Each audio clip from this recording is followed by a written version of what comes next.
ዕለተ ዓርብ ስቅለት።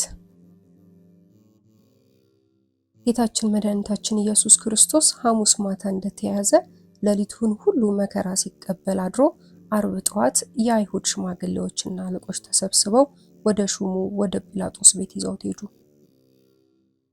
ከዚያም ይህ ሰው ከሕጋችን ጋር የማይስማማ ትምህርት እያስተማረ ሕዝቡን ያሳምጽብናል፣ እንደ ሕጋችን ሞት ይገባዋል፣ ንጉሥ ነኝ እያለም ያታልላል በማለት በሹሙ ፊት ቀርበው ከሰሱት።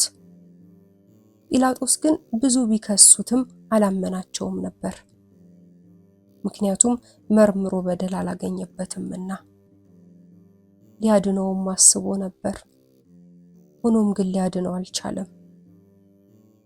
ራሱን ከእግዚአብሔር ጋር አስተካክሏልና ሞት ይገባዋል፣ ስቀለው ስቀለው እያሉ ሲጮሁ እሱም እንደገና ለብቻው ጠይቆና መርምሮ የሚሞትበት በደል ስላላገኘበት ከአዳራሹ ወደ ውጭ ወጣና ውሃ አስመጥቶ በሕዝቡ ፊት እጁን ታጠበ። ከዚህም ሰው ደም ንጹሕ ነኝ፣ ሞት አልፈርድበትም እያለ ሐቁን መሰከረ። አይሁድ ግን ይህ ሰው ንጉሥ ሳይሆን ንጉሥ ነኝ ብሏል፣ ንጉሥ ነኝ የሚል ሁሉ የቄሳር ተቃዋሚና ጠላት ነው። ስለዚህ እኛ ከቄሳር ውጪ ሌላ ንጉሥ የለንም። ይህ ሰው ግን የቄሳር ወደረኛ መሆኑን እኛ እየመሰከርን፣ አንተ ግን የቄሳር ሹም ሆነህ ብትለቀው አንተ ታውቃለህ እያሉ ጲላጦስን አስፈራርተውታል። ጲላጦስም ይህን ሲሰማ በራሱ ላይ ክስ እንዳይመጣበትና ከቄሳር ጋር እንዳይጋጭ ለስልጣኑ ሲል ጌታችንን አሳልፎ ሰጥቷቸዋል። ጲላጦስ ጌታችንን ሲመረምር ለብቻው አቁሞ መጠየቅ የሮማውያን ልምድ ነበርና አዳራሽ አስገብቶ ለብቻው የተከሰሰበትን ነገር ጠየቀው። አይሁድ ግን በዓለ ፋሲካ ደርሶባቸው ነበርና ስለ በዓሉ ክብር ሲሉ ወደ ፍርድ ቤት አልገቡም። ከውጪ ተሰብስበው እርስ በርሳቸው እንደ ፈቃዳቸውና እንደ ምኞታቸው ጌታን ለመስቀል ያስቡ ነበር። ከዚህ በኋላ ጌታችንን ወታደሮቹ ተቀብለው ወደ ሌላ አዳራሽ አስገቡት። ልብሱን ገፈው ሌላ ቀይ ልብስ አልብሰው የእሾህ አክሊል በራሱ ላይ ደፍተው ዘንግ በእጁ አስይዘው ንጉሥ ከሆንክ ለአንተ ስግደት ይገባል፣ ልብሰ መንግስት ያምርብህ ይሆን? ክርስቶስ ከሆንክ እስኪ ትንቢት ንገረን እያሉ ፊቱን ሸፍነው ራሱን በዘንግ እየመቱ ተሳለቁበት። ያለበሱትንም ልብስ ገፈው የቀድሞ ልብሱን አልብሰው መስቀሉን አሸክመው ወደሚሰቀልበት ቦታ ወደ ቀራንዮ ወሰዱት።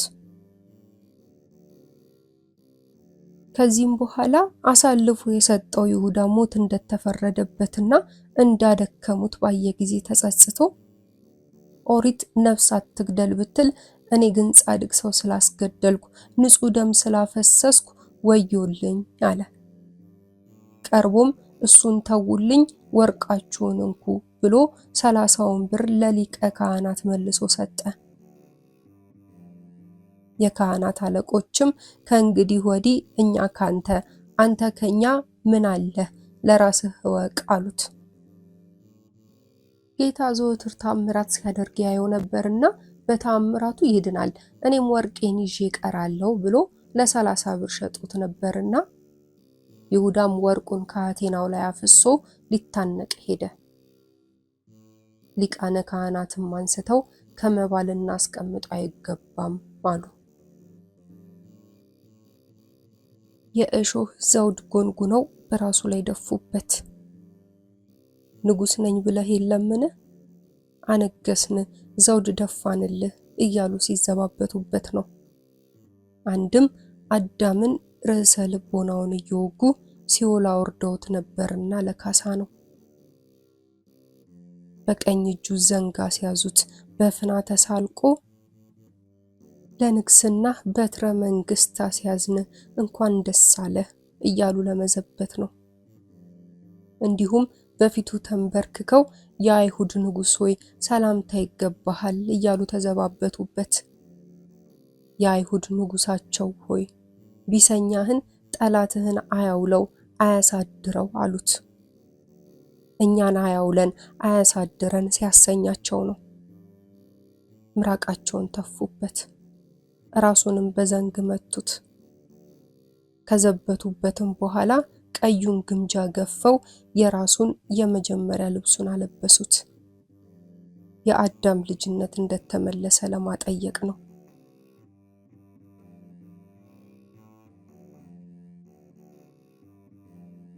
13ቱ ሕማማተ መስቀል።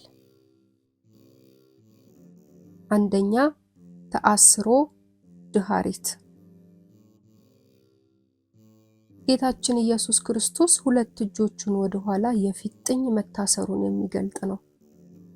ጌታችን እጁን በፈቃዱ ከሰጣቸው በኋላ የአይሁድ ሎሌዎች እጁን የኋሊት አስረው መሬት ለመሬት ጎትተውታል፣ አፍገምግመውታል። በኃጢአት ሰንሰለት የኋሊት ታስሮ ጠላት ዲያብሎስ የሚያፍገመግመውን የሰው ልጅ ለማዳን ከኃጢአት ማሰሪያ የሚፈታውን አምላክ አይሁድ የኋሊት አሰሩት። ከተያዘባት ምሽት ጀምሮ ያለ እረፍት በመሬት ላይ እየጎተቱ አሰቃይተውታል።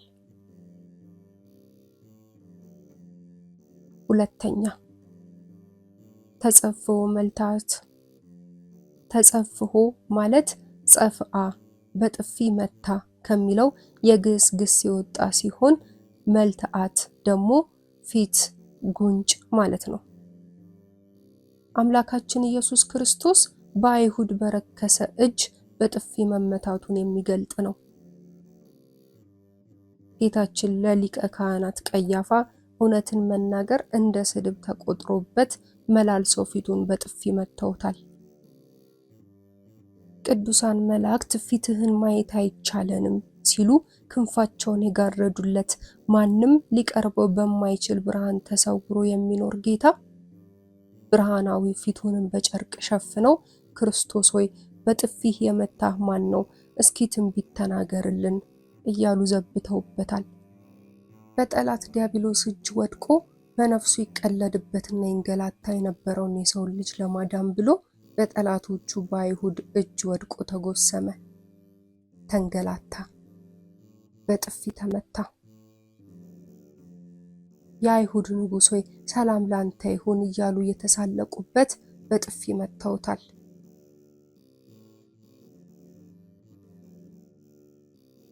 ሶስተኛ አክሊለ ሦክ። መድኃኒታችን ኢየሱስ ክርስቶስ ለአይሁድ ተላልፎ ከተሰጠ በኋላ የእሾህ አክሊል ጎንጉነው በራሱ ላይ ደፍተው ራሱን በዘንግ መተውታል። የሰው ዘር ከአዳም ጀምሮ በጠላቱ በዲያብሎስ በተጎነጎነ የኃጢአት እሾህ ራሱ ተይዞ ነበርና ይህንኑ ለማስወገድ ከሰማይ የወረደ ሰማያዊ የሆነ ዳግማዊ አዳም ክርስቶስ በጠላቶቹ በአይሁድ ተንኮል የተጎነጎነ አክሊለ ሦክ እንደ ዘውድ ተደፋበት። አራተኛ ተኰርዖተ ርእስ። መድኃኒታችን ኢየሱስ ክርስቶስ ራሱን በዘንግ መመታቱንና መቀጥቀጡን የሚገልጥ ነው። አይሁድ ያስያዙትን ዘንግ ተቀብለው ራሱን መተውታል።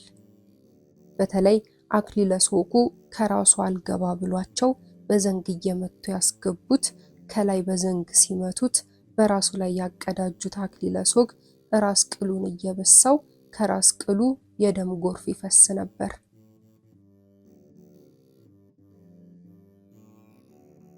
አምስተኛ ወሪቀ ምራቅ። እርኩሳን አይሁድ በብርሃናዊ የክርስቶስ ፊት ላይ በሚያስጸይፍ ሁኔታ የረከሰ ምራቃቸውን እንደተፉበት የሚገልጥ ነው። ስድስተኛ ተቀስፎ ዘባን። መድኃኒታችን ኢየሱስ ክርስቶስ ጀርባው እስኪላጥ፣ አጥንቱ እስኪጋጥ፣ ደም ስሩ እስኪበጣጠስ፣ ስጋው እስኪቆረስ ድረስ ርኅራኄ በጎደለው በታላቅ ጭካኔ እንደገረፉት የሚገልጥ ነው። ሰባተኛ ስትየ ሐሞት። ጌታችን መድኃኒታችን ኢየሱስ ክርስቶስ በምልዕልተ መስቀል ላይ ተጠማው ባለ ጊዜ መራራ ሐሞት መጠጣቱን የሚገልጥ ነው። ነቢዩ ዳዊት በመዝሙሩ ለመብሌ ሐሞት ሰጡኝ፣ ለጥማቴም ሆምጣጤ አጠጡኝ ብሎ ትንቢት ያናገረ የነቢያት አምላክ ኢየሱስ ክርስቶስ የመጽሐፉ ቃል ይፈጸም ዘንድ ተጠማሁ ባለ ጊዜ ሆምጣጤ ተሞልቶበት ተቀምጦ ከነበረ ዕቃ ሆምጣጤውን በሰፍነግ ሞልተው ወደ አፉ አቀረቡለት። ውሃ ጠጡኝ ቢላቸው በሐሞት የተደባለቀ የወይን ጠጅ ሊጠጣ አቀረቡለት። ቀምሶም ሊጠጣው አልወደደም፣ ተፋው እንጂ።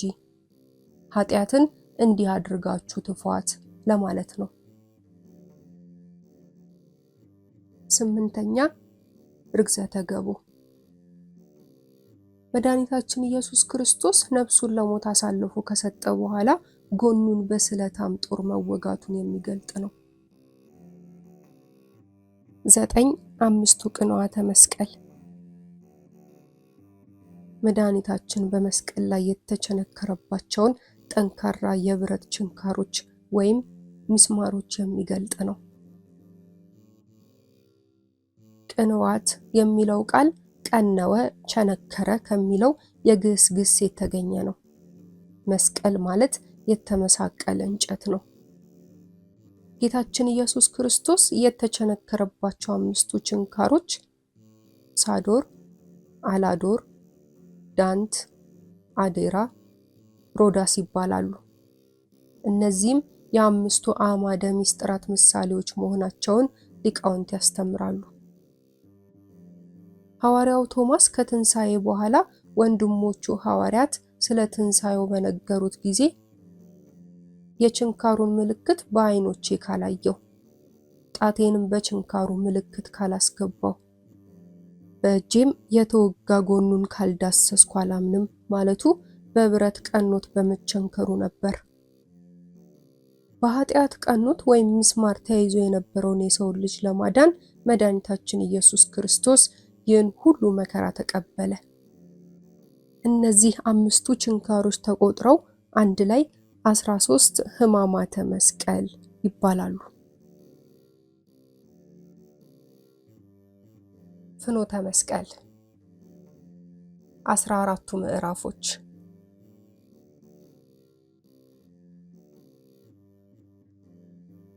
ጌታችን መድኃኒታችን ኢየሱስ ክርስቶስ በዕለተ ዓርብ ከጲላጦስ አደባባይ እስከ ጎልጎታ የተለያዩ ጸዋዕተ መከራ እየተቀበለ መስቀል ተሸክሞ ያለፈባቸው ቦታዎችን 14ቱ ምዕራፎች እንላቸዋለን።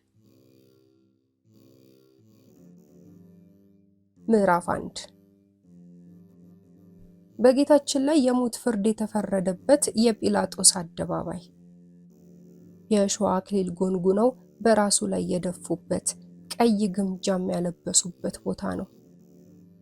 በዕብራይስጥ ገቦታ፣ በግሪክ ሊቶስጥራ፣ በእኛ ጸፍጸፍ ይባላል። ዛሬ የመሐመዳውያን ይዞታ ሆኗል። ምዕራፍ 2 ጌታችን መድኃኒታችን ኢየሱስ ክርስቶስ መስቀሉን ተሸክሞ ወደ ቀራንዮ ሲሄድ ነቢያት ታስረውበት የነበረውና እርሱም ለጥቂት ጊዜያት ታስሮበት የነበረው ዋሻ ሲሆን ዛሬ በግሪኮች እጅ ላይ ነው። ምዕራፍ 3 ጌታችን መስቀል ተሸክሞ ሲሄድ ለመጀመሪያ ጊዜ የወደቀበት ቦታ ነው። የአርመን ካቶሊኮች ይዞታ ነው። ምዕራፍ 4 ጌታችን ከደረሰበት ጽኑ መከራ አንጻር ለሁለተኛ ጊዜ በዚህ ቦታ ላይ ወድቋል። በዚች ቅጽበት ከእመቤታችን ከቅድስት ድንግል ማርያም ጋር በዚች ቦታ ላይ ተገናኝተዋል።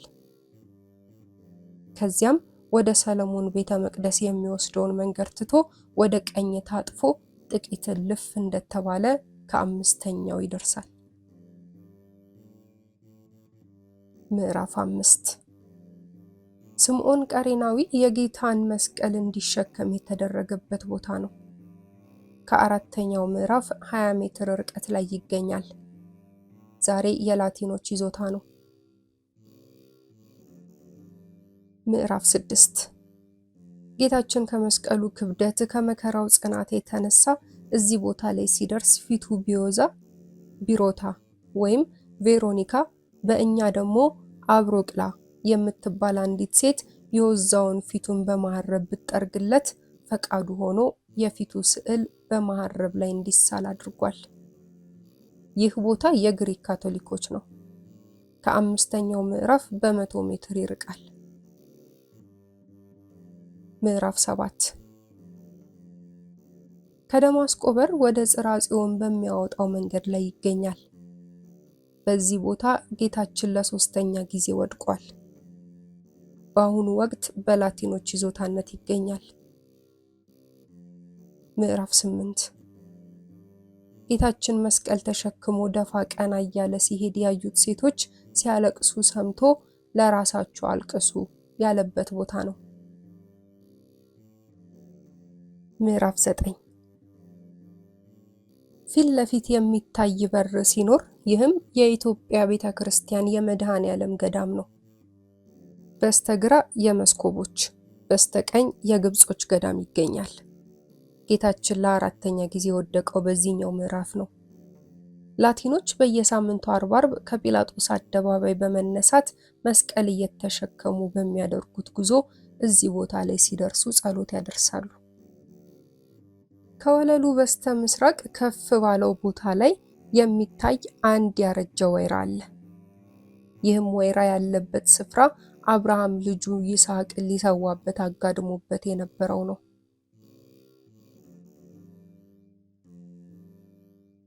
ከዚህ በኋላ ያሉት 5ቱ ምዕራፎች የሚገኙት በጎልጎታ በጌታ መካነ መቃብር ቤተክርስቲያን ውስጥ ነው። ስለዚህ ወደዚያ ለመሄድ እንደገና በምስራቅ ወጥቶ በመጡበት መንገድ መመለስ ያስፈልጋል።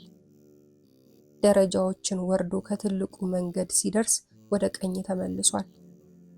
ጥቂት እንደተሄደም 3 ወደ ተለያየ አቅጣጫ የሚወስዱ መንገዶች ይገኛሉ። ወደ ግራና ወደ ፊት የሚወስደውን ትቶ ወደ ቀኝ የሚወስደውን በመያዝ ማዕዘኑን እንደዞሩ የመስኮቦች ገዳም ይገኛል። ከጎልጎታ ውጪ በስተ ምስራቅ የኢትዮጵያ ይዞታ የሆነው ዴር ሱልጣን ይገኛል። 10ኛው ምዕራፍ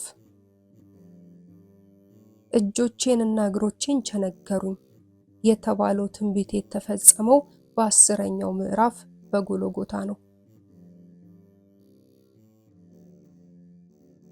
ምዕራፍ 11 ጌታችን መድኃኒታችን ኢየሱስ ክርስቶስ ስለ ሰው ልጆች በደል በዕለተ አርብ ከቀኑ 6 ሰዓት ሲሆን በመስቀል የተሰቀለባት ቦታ ናት። የአዳም መቃብር የሚገኝባት 7ቱን አጽርዐ መስቀል የተናገረባት ናት። የሰው ልጆችን የማዳን ጉዞ ተፈጸመ በማለት ያጠናቀቀባት ልዩ ቦታ ናት። ምዕራፍ 12 ዮሴፍና ኒቆዲሞስ ጌታን ከመስቀል አውርደው ቅዱስ እግዚአብሔር፣ ቅዱስ ኃያል፣ ቅዱስ ሕያው ዘኢይመውት እያሉ የገነዙበት ቦታ ነው። ምዕራፍ 13 ጌታችን ለጥቂት ጊዜ ታስሮበት ነበር።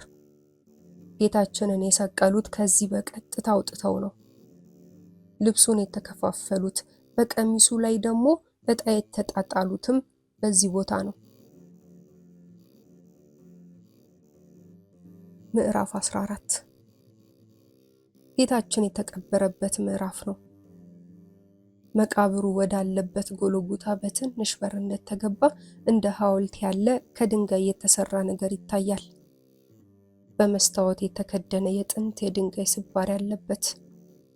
ይኸውም ከጌታችን ትንሣኤ በኋላ መልአኩ አንከባሎ ተቀምጦበት የነበረው ድንጋይ ነው።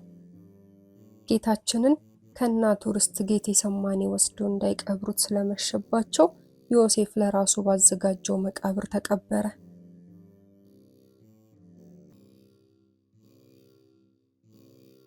ጌታችን መድኃኒታችን ኢየሱስ ክርስቶስ በመስቀል ላይ ሳለ የተናገራቸው 7 ቃላቶች። አንደኛ የሚያደርጉትን አያውቁምና ይቅር በላቸው። ሁለተኛ አምላኬ አምላኬ ለምን ተውከኝ? ሶስተኛ እነኋት እናትህ እነሆ ልጅሽ። አራተኛ ዛሬ ከኔ ጋር በገነት ትኖራለህ። አምስተኛ ተጠማሁ። ስድስተኛ ሁሉ ተፈጸመ። ሰባተኛ አባት ሆይ ነፍሴን አደራ ሰጣለሁ